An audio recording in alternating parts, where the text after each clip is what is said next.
US है। उन्होंने कहा नहीं सर। जवाब यही था ना? हाँ या ना, कुछ कहिए। नहीं सर, नहीं था। आपने कैसे कह दिया कि आपको नहीं है? जब भी इस कम्युनिटी में आप कोई भी सभी कोचेस भी ध्यान देंगे, जब भी इस कम्युनिटी में कोई महिला जब गेस्ट आ रही हैं और उनका वजन ज्यादा बढ़ा हुआ है, आपने पूछ लिया कि पीरियड से संबंधित कोई समस्या नहीं है, बोलेंगी नहीं है, कोई ऐसी समस्या नहीं है, मेरे पीरियड रेगुलर है, सब कुछ ठीक है। फिर भी अगर एक महीना न्यूट्रिशन लेने के बाद भी उनके रिजल्ट नहीं आ रहे हैं, तो आप उनको कुछ टेस्ट करवाने के लिए बोलिए। उस टेस्ट का नाम लिखिए। सभी कोचेस और सारी महिलाएं भी अपने मन से भी आप जाके पैथोलॉजी में उस टेस्ट का नाम दिखा के उसको टेस्ट करा सकती हैं। उसके बाद आपका न्यूट्रिशन एड ऑन होगा कि आपको क्या आपका डाइट होना चाहिए और कैसा आपका न्यूट्रिशन होना चाहिए, क्योंकि बहुत सारी ज़्यादा कॉम्प्लिकेटेड हो गई हैं चीज़ें। वेट नहीं जा रहा है, चीज़ें सीख नहीं हो रही हैं। और चंदन सिंह जी, आप भी बने रहिए, आपको भी कुछ चीज़ें बता रही हूँ मैं आपके बच्चे के लिए। तो पहले तो महिलाएं फटाफट से लिखिए, पहला टेस्ट क्या कराएंगी आप, लिखिए। TSH। TSH free. TSH free. उसके बाद क्या, कौन सा टेस्ट होगा? T3। वो भी फ्री, लिखिए उस पे फ्री, ये बोल के कराना है। उसके बाद आप कराएंगे T4। ठीक है। उसके बाद आपको क्या कराना है? प्रोलैक्टिन, दूसरा टेस्ट। ये एक ब्लड एक एक बार सिरेंज में निकलेगा और ये सारे टेस्ट हो जाएंगे। इसके लिए बार बार ब्लड निकालने की जरूरत नहीं है, डरिएगा नहीं कि बार बार ब्लड निकाला जा रहा है। ठीक है। प्रोलैक्टिन लिखिए, प्रोलैक्टिन। उसके बाद से तीसरा टेस्ट क्या कराएंगे आप? LH। LH FSH। ठीक है। उसके बाद चौथा टेस्ट क्या कराएंगे? E2। E2। ई लिखिएगा और टू लिखिएगा, जो गिनती का टू होता है। उसके बाद क्या कराएंगे? प्रोजेस्ट्रोन। प्रोजेस्ट्रोन। ये टेस्ट होना चाहिए, लिख लीजिए, मैं बार बार बताऊंगी नहीं, फिर कंप्लेन नहीं आना चाहिए कि बताया नहीं जाता है। ठीक है। उसके बाद छठा टेस्ट होगा टोटल टेस्टोट्रॉन। टोटल टेस्टोट्रॉन। और उसी में टेस्ट होगा आपका फ्री टेस्टोट्रॉन। उसके बाद सातवां आपका टेस्ट होगा DHEAS, कॉमा दे के लिखिएगा S। DHEA, कॉमा दे के लिखिए S। उसके बाद आठवां आपका टेस्ट होगा AMH, इसको बोलते हैं एंटी मोल्टिक्रोट हार्मोन्स, तो आप इसको शॉर्टकट में ही लिख लीजिए AMH। ठीक है, बात समझ में आ रही है? इसको लिख लीजिए। और जब भी आपको ये रिजल्ट ना आए ना, तो इस चीज को टेस्ट करवाइएगा। और फास्टिंग यानी खाली पेट इंसुलिन, इंसुलिन का टेस्ट कराइएगा, जिसको ब्लड शुगर बोलते हैं। Fasting insulin plus fasting blood sugar, यानी खाली पेट जाइएगा। और ये 2 बार आपको करना पड़े, जिसका टेस्ट का क्या नाम है? HbA1c। HbA1c। इन सारे टेस्टों को आपको कराना है। महिलाओं के लिए बोल रही हूँ, पुरुषों के लिए नहीं है ये, महिलाओं के लिए बोल रही हूँ। इस बात का आपको बहुत ज्यादा ध्यान देना है। क्यों आपके साथ चैलेंजेस आ रहे हैं? ये जब टेस्टेड होंगे, जब ये नॉर्मल होंगे, तभी आपके वजन, जितने भी आपको हेल्थ इशू है या वजन जो आपका रुक रहा है या समस्याएं जा नहीं रही हैं, वो जाएंगी नहीं। इसको नॉर्मल करना पड़े, इसके हिसाब के से आपके कोच आपको डाइट बना के देंगे और इसके हिसाब से आपको न्यूट्रिशन भी लगेगा। रेंडमली काम नहीं करना है ना, क्योंकि बॉडी सबकी अलग अलग हो चुकी है और एक इन्वायरमेंट बार फिर का से जो काम। है रिपीट करिए, पूरा चीज रिपीट करवाइए, कुछ लोग का छूट गया है। अच्छा, ओके सर। चलिए फिर से, एक फर्स्ट नंबर पे क्या था? TSH फ्री, है ना? उसके बाद क्या है? T3 free. उसके बाद T4। ठीक है, ये थायराइड का हार्मोन्स है, ये तीनों चेक कराना है। कभी कभी थायराइड की वजह से हमें होता नहीं है, जरूरी नहीं कि यहाँ गले के पास सूजेगा तो ही आपको थायराइड है, ऐसा बिल्कुल नहीं, दिमाग में नहीं रखना है। बहुत लोग बुद्धिजीवी हो गए ना, सोचते हैं यहाँ फूल गया हमको थायराइड हो गया, ऐसा कुछ नहीं होता है। उसके बाद है प्रोलैक्टिन।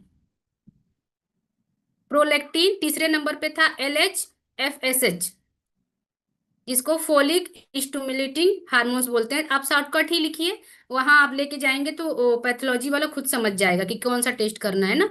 LH FSH। उसके बाद क्या है? E2। E2 उसके बाद है प्रोजेस्ट्रॉन। उसके बाद है तीसरा, छठा नंबर पे आपका है टोटल टेस्टोट्रॉन। टोटल टेस्टोट्रॉन और फ्री टेस्टोट्रॉन, ये दोनों टेस्ट कराने हैं। उसके बाद है DHEAS, ये भी टेस्ट कराने हैं। मैंने रिपीट कर दे रही हूँ, एक बार के ब्लड में ये सारा टेस्ट हो जाएगा, कई बार आपको टेस्ट कराने की जरूरत नहीं है, कई बार ब्लड निकलवाने की जरूरत नहीं है, एक बार ब्लड जाएगा और ये सारे टेस्ट हो जाएंगे। उसके बाद है आठवें नंबर पे AMH। AMH, ये वाला ये भी टेस्ट कराना है। इसके बाद से है फास्टिंग, यानी खाली पेट, insulin plus fasting blood sugar. और उस टेस्ट का नाम भी उसमें और भी ऐड कर लीजिएगा, HbA1c। ठीक है, ये सारे टेस्ट कराइए। कोच भी सारे लोग ध्यान देंगे इस चीज का कि कहाँ चैलेंजेस आ रहे हैं, क्यों न्यूट्रिशन बाकी लोगों पे काम कर रहा है और बाकी महिलाओं पे क्यों काम नहीं कर रहा है। कल मैं इसको कवर, क्योंकि समय ज्यादा हो गया था तो मैंने कवर नहीं किया, इसीलिए मैं आज इस चीज को कवर कर रही हूँ आप लोगों को कि ये टेस्ट टेस्ट कराने हैं। ठीक है, सबके नोट हो गए। अब आ जाइए चंदन सिंह जी, आपके क्वेश्चन है। आपके बच्चा 13 साल का है, इंसुलिन का इंजेक्शन लगता है ना? आवाज आ रही है मेरी आपको? ठीक। बच्चे के खाने में परिवर्तन करिए। सबसे पहले कि बच्चा भूखा नहीं रहना चाहिए, आपका बच्चा खाली पेट कभी नहीं रहना चाहिए। ठीक है, दाल में उसको चना दाल, और चना जो आता है काला वाला, जो छोटा वाला जिसका घुगनी बनता है ना, वो Recording in ज्यादा progress. खिलाइए। ठीक है, पनीर और दही बच्चे के डाइट में इंक्लूड करिए। अगर अंडा खा रहा है बच्चा, अगर नॉनवेज खा रहा है तो अंडा, चिकन और फिश। चिकन में उसको सारे चिकन के पार्ट नहीं खिलाने हैं, आप उसको चिकन ब्रेस्ट खिलाएंगे, यानी जो चिकन का सॉफ्ट पार्ट होता है जिसमें हड्डी बिल्कुल नहीं होती है, उसको खिलाएंगे, कोई हड्डी वाला नहीं, अगर खाता है तो। लोग बुरा नहीं मानेंगे, अन्यथा नहीं लगे, क्योंकि सबकी पसंद खाने की अलग होती है, सोचेंगे क्या चिकन मटन की बात कर रही है, जो लोग नहीं खाते हैं उसको अवॉइड करेंगे ना।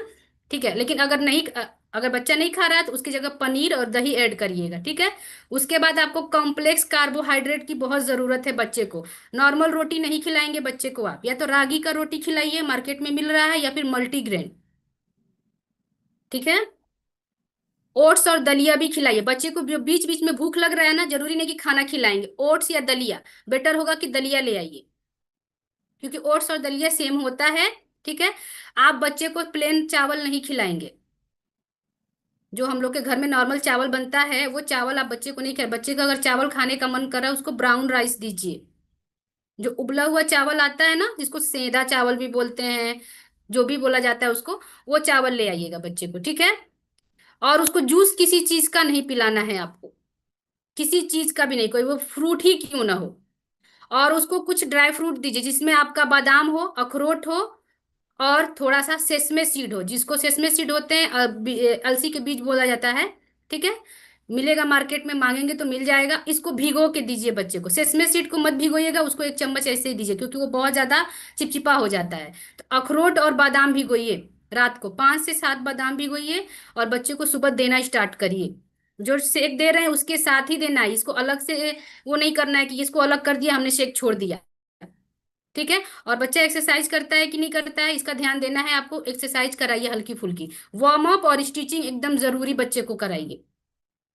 ठीक है, और सब फ्रूट में सारे फ्रूट बच्चे को मत दीजिएगा, पपीता, सेब, और अगर अभी इस समय जामुन मिल रहा है, जामुन इंक्लूड करिए। आम बच्चे को बिल्कुल भी मत दीजिएगा। अगर बच्चे का जीवन सही सुचारू रूप से चाहते हैं कि हाँ वो बच्चा ठीक हो जाए, तो देखिए न्यूट्रिशन के साथ साथ आपका खान पान और रहन सहन भी बहुत जरूरी है। ठीक है, इस चीज का ध्यान देना है। और कोई मील स्किप नहीं करेगा बच्चा, उसको खाली पेट नहीं रखना है, ध्यान देना है, खाली पेट बिल्कुल नहीं रहे। जब भी उसको 1 घंटे के अंदर, 1.5 घंटे के अंदर उसको खाना खिलाना है, चाहे वो हल्का खाना खिलाइए, गंभीर खाना खिलाइए, दाल चावल खिला रहे हैं, रोटी सब्जी खिला रहे हैं, या फिर ओट्स या दलिया बना के खिला रहे हैं, पोहा बना के खिला रहे हैं, उपमा बना के खिला रहे हैं, लेकिन बच्चे को हेल्दी ही वर्जन दीजिएगा। नहीं आता है तो गूगल से सर्च करके रेसिपी सिखाइए अपनी मिसेज को, वो बनाएं। सिर्फ दाल चावल से नहीं काम चलेगा। ठीक है, thank you so much. I hope कि आप सभी लोग चीज़ों को समझ पाएंगे, और मेरा टॉपिक ये नहीं था, तो चलिए हम फटाफट से अपने टॉपिक की तरफ